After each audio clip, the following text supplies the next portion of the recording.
You're listening to the Keep the Weight Off podcast with Dr. Angela, episode number 1. Welcome to the Keep the Weight Off podcast, where we bust all the dieting myths and discover not just how to lose weight, but more importantly, how to keep it off. We go way beyond the food, and we use science and psychology to give you strategies that work. And now your host, Dr. Angela Zechmann. Well, hello everyone, and thank you for tuning in to episode 1 of the Keep the Weight Off podcast. I am super excited to be talking to you today and to be starting this podcast because I just want you to know that if you've been struggling with your weight, you're in the right place. On this podcast, I'm going to bust through a whole bunch of dieting myths, and I want to get you set on the right foot so that you can lose the weight and, more importantly, keep it off, right? Now, if you don't know me, and many don't, I'm a medical doctor. I specialize in this largely unknown field of medicine called obesity medicine. Many of my colleagues in the healthcare profession don't even know that obesity medicine exists. And I started in obesity medicine about 13 years ago. And back then, there's a subspecialty called the American Board of Obesity Medicine. Back then, there were about 300 board-certified specialists in the country. Now there are about 4,000, and this is early 2021 when I'm recording this. So by the time you're listening, there may well be more. So more and more of us are really starting to understand that this is a medical issue, and that's what we're going to talk about today, okay? So I've worked with thousands of patients and clients, both in my medical practice in Olympia, Washington, and in my online programs. And weight loss is the only thing I do. So you might be wondering, have I ever struggled with food? And that answer is absolutely. In the self-help world, they always say that your pain is your gift to the world, although the way they put it is your mess is your message. And my eating was definitely a big, huge mess. I struggled so much with food and food obsession and dieting and all of that. So I grew up in the 60s and 70s, and my mother's favorite store was the Hostess Bakery outlet. And she would go there probably once a week, and she would just buy all of these like Hostess cupcakes and ding dongs and Twinkies and zingers. And her house was just filled with that stuff. And my mom also loved chocolate, and particularly Russell Stovers were her favorites. And so they're kind of like here in the Pacific Northwest where I'm from, sort of like See's candies. Russell Stovers were very popular in the Midwest where I grew up. There was always ice cream in the freezer and chocolate sauce in the refrigerator and cookies, just all kinds of sweets everywhere. And I learned to bake and decorate cakes when I was like 12. So, I just was raised on this stuff, and I absolutely love sweet things. As I got older, I gave up all the Hostess stuff, but I'd still find myself face down in a bowl of ice cream every night. Or if I was feeling really down, I'd find myself eating most of a tube of raw chocolate chip cookie dough for dinner. Yeah, you heard that right. Raw cookie dough. Who has time to bake it, right? And, I had all kinds of other strange behaviors with sugar. I would find myself after a party getting into the trash can and digging mostly uneaten pieces of cake out. If they were sitting on the top, they were just calling like, "Don't waste me. I'm perfectly good." And so I would snarf them down quickly before anybody could see me, or I'd wait until everybody else had gone to bed. So I just couldn't help myself around sugar. I just really felt out of control. And so I was into rigid exercise plans to try to keep this under control. It was like, in my brain, I could have this pleasurable food if I paid the price with exercise. So, like one year, I even went so far as to enter a figure contest in an effort to rein things in. So, I got to tell you, if that isn't the most unhealthy way to lose weight, I don't know what is. My periods actually stopped for over a year. I literally starved myself to the point where I was no longer fertile. I suffered from severe depression and I couldn't figure out what was going on. Well, it never occurred to me that my depression might actually be due to my poor eating habits. I constantly felt tired and bloated, and I had no energy to do my work. Really, guys, I was a mess. So imagine how I felt when I discovered obesity medicine about 15 years ago. I finally had an explanation for all this misery. Everything that was happening to me made perfect sense. I began to understand my struggles with food in a new way. And I began to teach my patients a new way to think about weight loss. And what's happened has been nothing short of absolutely amazing. So, in this podcast, I'm going to show you how you can make the ultimate shift in how you think about and approach weight loss so that you can feel good in your body again. I want you feeling great. I want you feeling comfortable in your clothes. I want you getting excited about being able to keep up with your kids or your grandkids. And I want you to ultimately be able to take back control of your life again. So I'm glad you're here listening because I've got a lot to say. Maybe you're like my client Linda, who tried everything else. Before she met me, she'd been in and out of Weight Watchers for years, never being able to lose no matter how closely she stuck to their diet. She just resigned herself to being overweight and tired and achy all the time. She'd basically given up. And then she had a friend who told her about me, and she was skeptical, but she listened. So, if you've been on all the diets and found that they worked for a little while, but you gained all the weight back and then some more, usually it's more, and you're in the right place and you're going to learn a lot. So many people are totally frustrated with this lose it, gain it back, plus more, lose it, gain it back, plus more. It's this horrible cycle and really ready to end that. And I want you to know this is really, really common. I have another client, Lisa, who says she felt like food ruled her life. So if this is you, I want you to know you're definitely not alone. These constant thoughts about food, how much should you eat? How much did you eat? How much exercise do you need to do to make up for it, right? This is really, really common. Thoughts about food and weight take up a lot of our brain space. And that's what was happening for me. I was not present for my family because I was so obsessed with thoughts about food and exercise. Or maybe you're like my client, Shelley, who identifies herself as an emotional eater.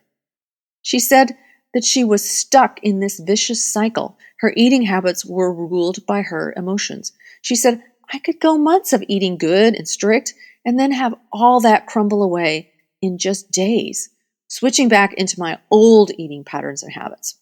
Well, when you think about it, you and I both know that crumbling doesn't happen in days. It happens in like minutes, maybe even seconds. It's like a switch gets flipped in our brains and suddenly we just can't get enough. I have felt that. Now, I'm recording this podcast in early 2021. And let's face it, this pandemic has done a number on our emotional lives. So many people have been struggling with weight gain since COVID hit. They're staying home all day, right near the fridge and the pantry, and they're trying to manage online work and online school for the kiddos. They're missing social times with extended family and friends. And there's this constant worry about being exposed to COVID. And there's just this huge weight on all of our shoulders. So I want you to know that if you've been struggling with food during this difficult time, you're absolutely not alone. We have seen so many people in the office who've been struggling so much. And they've been coming into the office with their tail between their legs, really, really ashamed. So I want you to not be ashamed because this is common and you're definitely not alone. And here's another thought. Perhaps you're beginning to recognize that maybe on some level that you might need to dig a little deeper.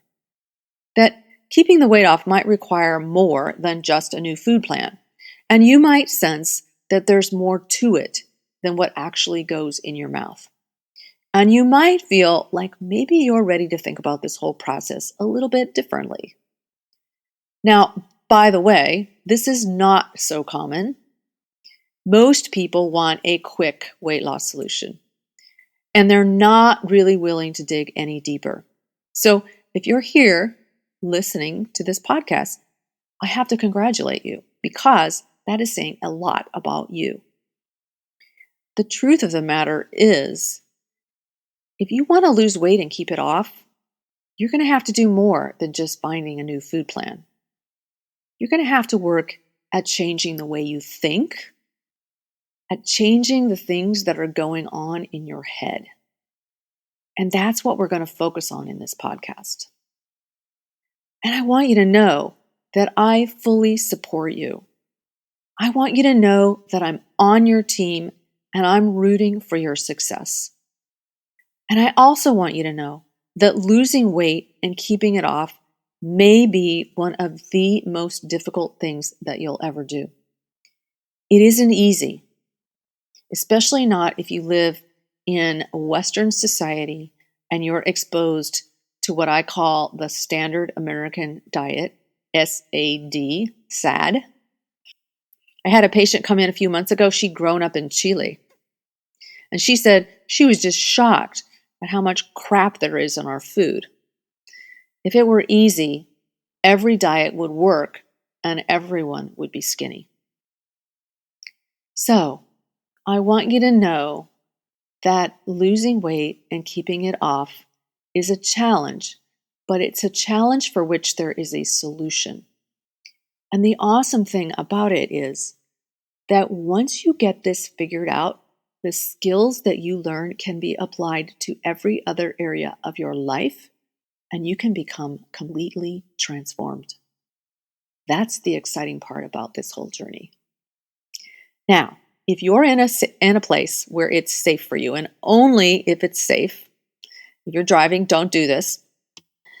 But if it's safe, just close your eyes for a moment and imagine yourself 1 year from today.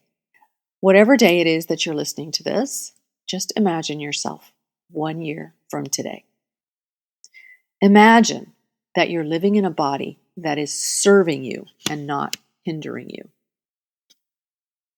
Imagine that you can move freely and you're not confined and bogged down by extra weight. Imagine that you can bend over and tie your shoes, that your stomach's not in the way, that you're not relegated to slip-on shoes, that you can paint your toenails. Imagine that you're waking up every morning and you don't have all that joint pain. Imagine that you can climb a flight of steps and not feel embarrassed because you're out of breath. Imagine that you can go to your closet and know that everything that's in your closet is going to fit you comfortably.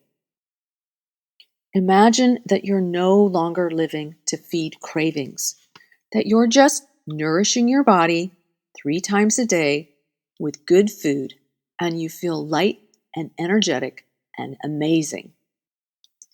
Imagine that you have good energy and stamina, and your brain can focus on the task at hand without getting distracted all the time.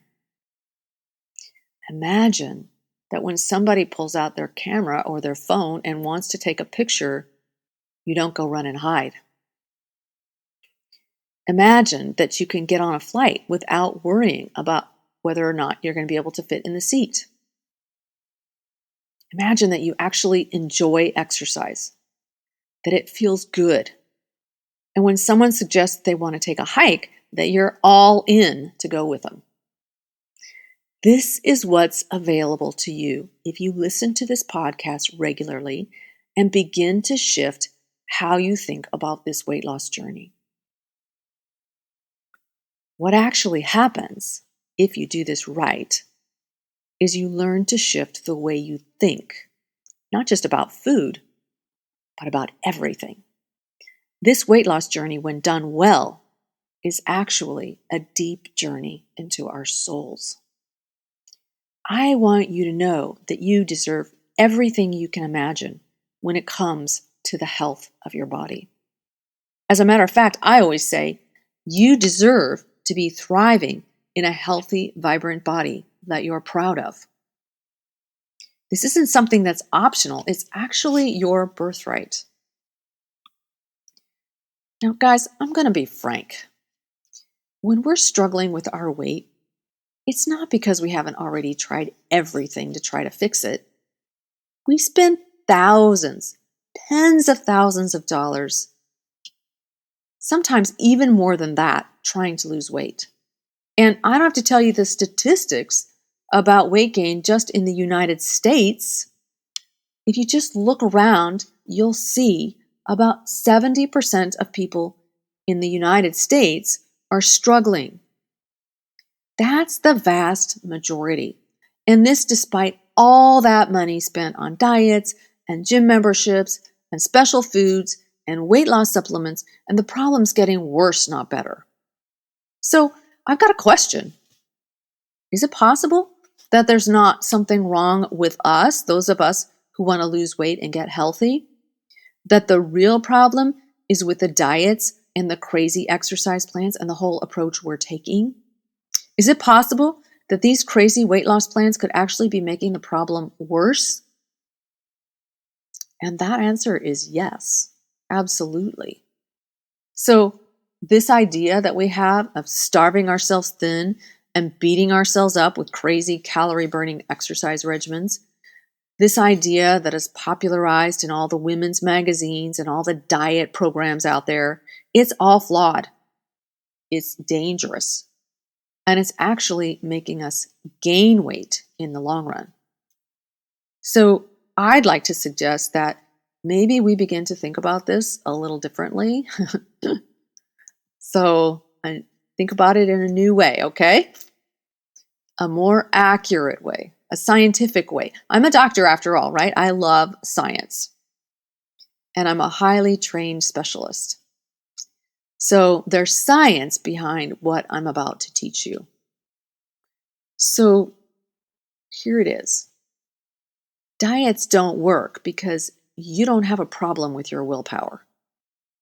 Weight gain is not the result of a willpower defect or a character flaw of some sort. People who struggle with their weight actually have more willpower than people who don't.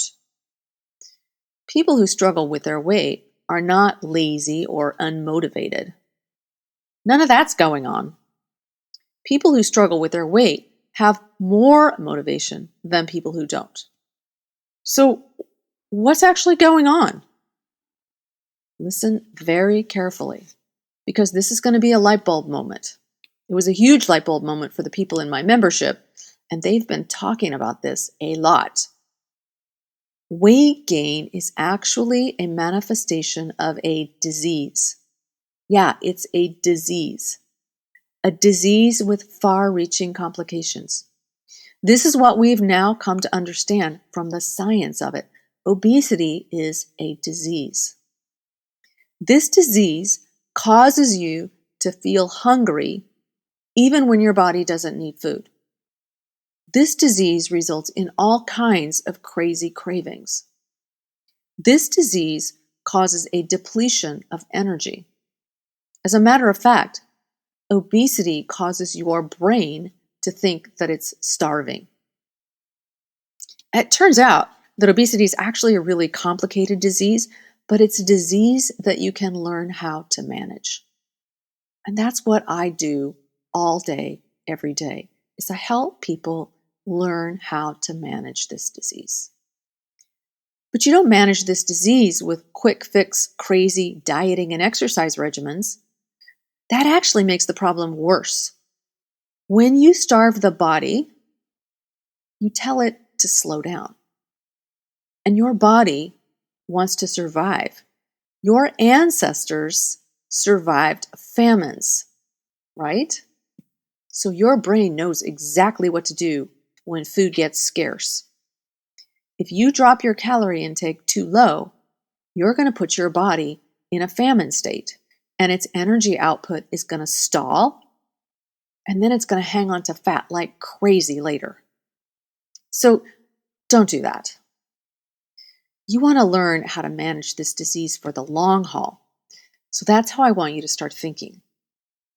So what I'm going to do in this podcast is I'm going to teach you how to manage this disease. And as you learn how to manage this disease, you lose weight. That's an awesome side effect. But lots of other awesome things are going to happen too. Joint pain diminishes or resolves. Sleep apnea gets better. If you're using a CPAP machine, can you imagine life without it? I see it often. High blood pressure comes down. Diabetes comes under better control. Many of my diabetic patients who were taking insulin have been able to get off insulin. Certainly, they needed much less. And insulin's expensive, right? So there's a lot more going on here than just losing weight. That's because obesity is much more than weight gain. It's actually a complex disease, but one that can be managed. So can you see how this changes everything? Just understanding obesity as a disease. No more crazy diets. No worries about having some fundamental willpower flaw. You just learn how to manage the disease and you lose weight in the process. So once you begin to think about obesity as a disease, the question becomes, how do you manage the disease? Sort of like if you've been diagnosed with asthma, you learn how to manage your asthma, right? You don't smoke. You might take some medications. Or let's say you've been diagnosed with high blood pressure. You avoid salt and you take your blood pressure medications and you exercise regularly. So obesity is the same thing. It's a disease that you learn how to manage. You stop all these crazy diets and you learn what to eat and, almost more importantly, how to manage your life so that you can keep the disease under control. So how do you manage this disease? Well, we're going to talk about that in this podcast. There's a lot to understand.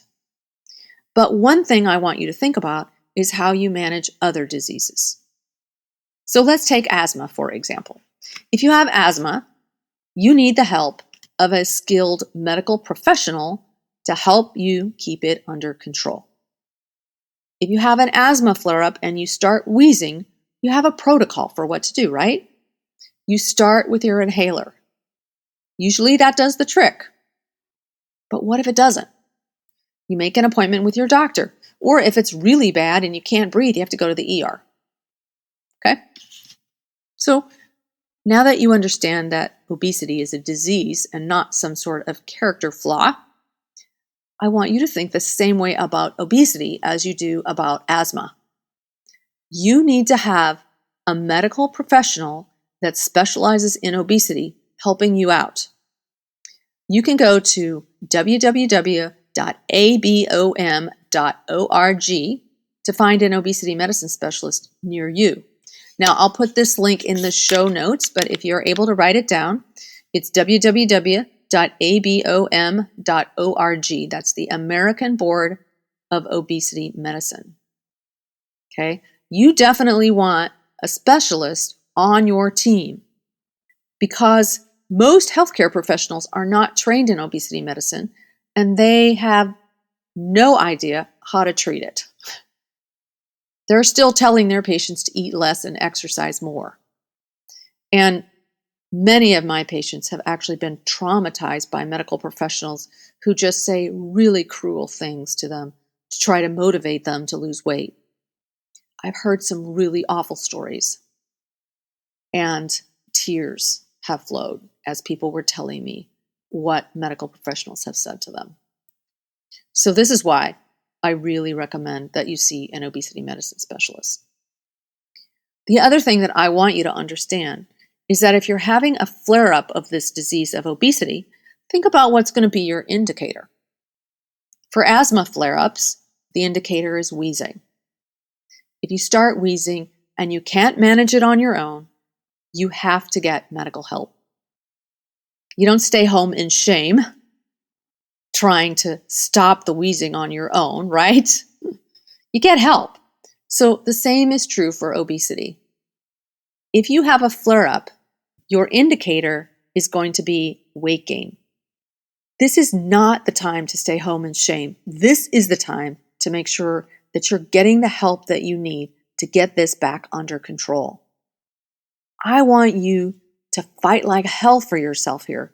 Stop feeling guilty about it and just get your rear end back into your specialist's office ASAP. Obesity flares are very hard to control, and they can get out of hand quickly, and you need help.